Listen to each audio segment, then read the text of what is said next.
A major lesson I've learned from both teaching in the military's war colleges and now 11 years in civilian universities, and studying this problem of presidential decision making, studying the problem of national security and foreign policy, and a lesson I've learned in part from my experience at the highest levels of decision making in that policy, is that we have become, in essence, the new Rome. My name is Lawrence Wilkerson. I'm a professor of government and public policy at the College of William & Mary in Williamsburg, Virginia. I served in the United States Army for 31 years. I am most famous for my having been Chief of Staff to Secretary of State Colin Powell.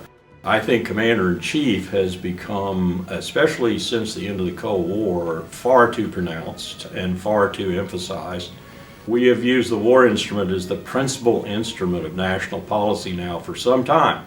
Let's face it, we've been at war for some 14 years with no end in sight in terms of the struggle against so-called terrorism. Some of the results of our constant warfare and the President's predilection for the military instrument are ruinous to us today.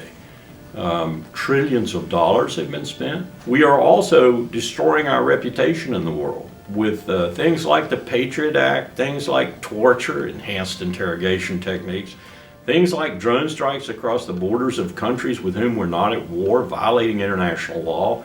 These kinds of things destroy our reputation around the world. That's part of our power, our real power in the world.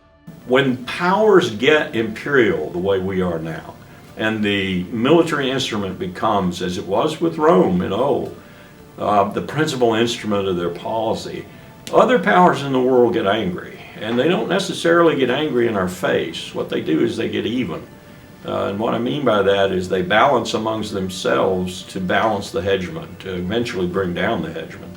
That's not what we need to be doing right now, especially when we face existential threats like planetary climate change. We need to be working on these threats. We need to be cooperating with one another to work on them because we're not going to meet them alone. And so it's a time for cooperation and a time for collaboration, not a time for the superpower being the ultimate hegemon and everyone else having to deal with it and finally end it.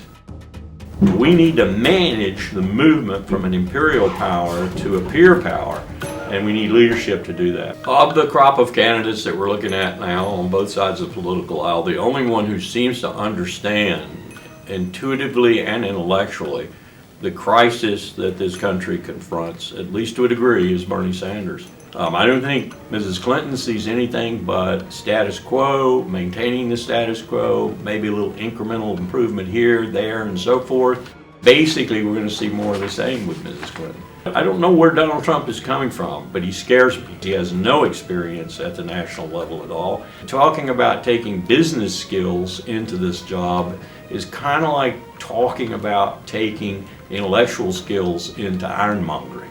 It just doesn't make a whole lot of sense. Ted Cruz to me is a combination of Darth Vader, the Sith Lord, and maybe a couple of other evil people. John Kasich is a good guy, I think, but he's shown no recognition of the problems that this country is confronting and offered no solutions to most of them.